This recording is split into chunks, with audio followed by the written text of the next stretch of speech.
All right, hey class. So today we're working on our vocabulary skills. What are different ways that you can make your writing more interesting? What are different things that authors use to make their writing more interesting? I want you guys to think about that for a second. All right, so if you said anything about figurative language, you are on target for what we're talking about today. So, figurative language requires the reader to use their imagination to really understand what the text is trying to explain. So, it helps you imagine what something or someone is like. For example, if I said the room was cold, you would know the room was cold, but you wouldn't know how cold it was. Now, if I said I walked in the room and it felt like a freezer, you would know exactly how cold the room was. So, by using figurative language, the author is giving you a chance to understand more about the story. All right, so there's a lot of different types of figurative language, but today we're going to focus on simile and metaphors. So, track along with me as I read. Writers use figurative language, including similes and metaphors, to help readers imagine what one thing is like by comparing it to something else. A simile compares two or more things using the words like or as. The table below contains two sentences with similes. It then explains what those similes mean. Okay, so the important thing about similes is that we know it compares two or more things and it uses the words like or as. So, the simile, Noah stood as still as a rabbit trying not to be seen. Okay, what does that mean? Well, all that means is that Noah stood very still. What two things are they comparing right here? They're comparing Noah to a what? Rabbit. Okay. The world around him was like a beautiful movie. What are they comparing? The world to a beautiful movie, and they're using the word like. What does that mean? That he saw beautiful things happening all around him. So a simile, important thing, simile uses the words like or as. The difference is a metaphor compares two or more things without using the words like or as. So it's still comparing, but it does not use the words like or as. In the metaphor below, the clouds are compared to sailing ships. So the metaphor says white clouds were White clouds were ships sailing across the sky.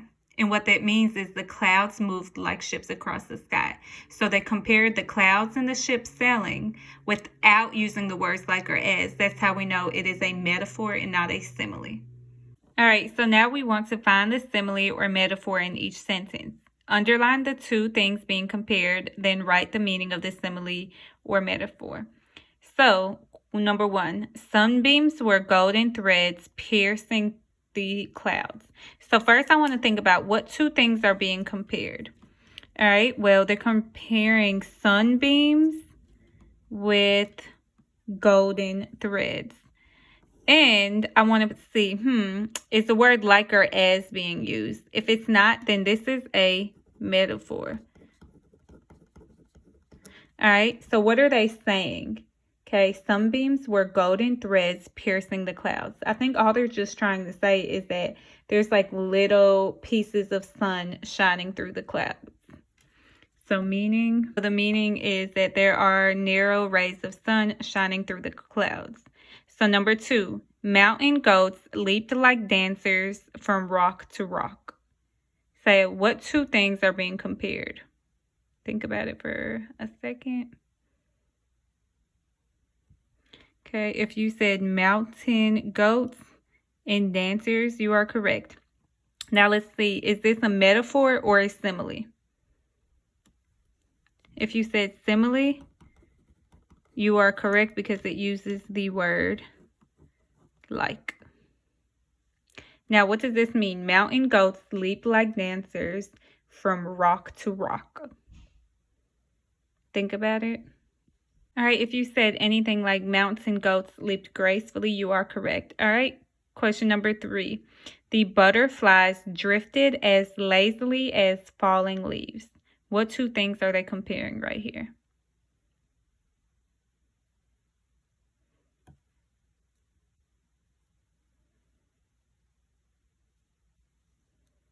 All right, if you said butterflies and falling leaves, you are correct. Now, is this a simile or a metaphor?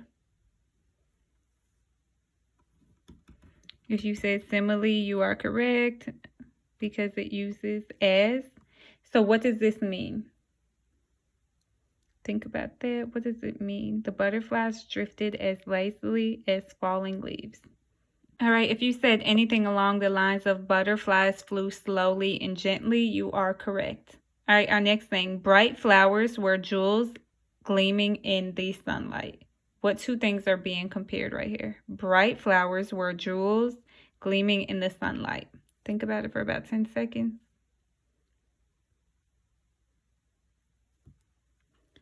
All right, if you said flowers, sorry, it's hard to underline, and jewels, you are correct. Now, is this a metaphor or a simile? If you said metaphor, you are correct. Oh, it's so hard to write and hold this camera. All right, and what does this metaphor mean? Bright flowers were jewels gleaming in the sunlight. All right, if you said anything along the lines of the colorful flowers were bright, you are correct. So let's go ahead and turn our paper over and look at question number 1. All right, for numbers 1 through 5, choose the correct meaning of the underlined simile or metaphor. So question number 1, the landscape was a patchwork quilt of sights and sounds. So the landscape, okay, that has to do with the way the land looks. Okay, and a quilt. So what do I know about a quilt? Well, I know a quilt is the kind of blanket that has a lot of different designs on it. Okay, let me show you guys a picture of a quilt. All right, so this is a picture of a quilt. So it's like a blanket with a lot of different designs on it. Okay, so based on our knowledge of a quilt now, the landscape was a patchwork quilt of sights and sounds. Does that mean A, the quilt showed a variety of sights and sounds? B, the quilt had a picture of the landscape on it? C, the landscape had a blanket covering it? Or D, the landscape had a variety of sights and sounds? Take about 10 seconds to think about this problem.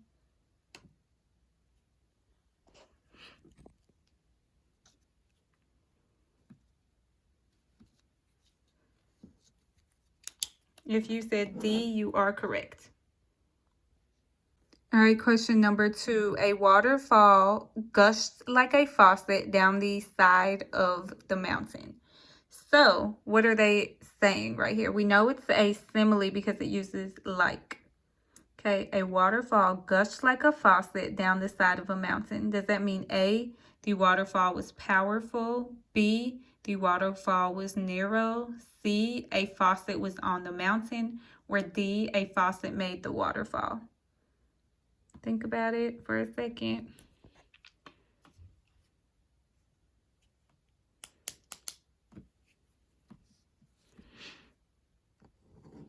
All right. And now the correct answer was A. And now it is challenge time. So your challenge is to complete questions number 3 and 4. So I'm going to read it out loud to you. Question number 3. The brook gurgled as happily as a well-fed baby. Does that mean A, the baby made pleasant sounds near the brook? B, the brook made a pleasant sound? C, there were many fish in the brook? Or D, the well-fed baby sounded happy? Question number 4. Croaking frogs sounded as loud as a marching band. Does that mean A, the frogs marched as they made croaking sounds? B, the frogs were very musical? C, the frogs croaked very loudly? Or D, the marching band sounded like croaking, like loud croaking? All right, so good work following along with me on this beautiful Monday. I got a surprise for y'all tomorrow. I'm going to introduce you guys to somebody special to me tomorrow. Try to answer those challenge questions. Remember, I have 2 videos up today. There's 2 challenge questions that's 2 chances to get your name in the drawing for free pizza. Love y'all. Be safe and take care of yourselves, okay?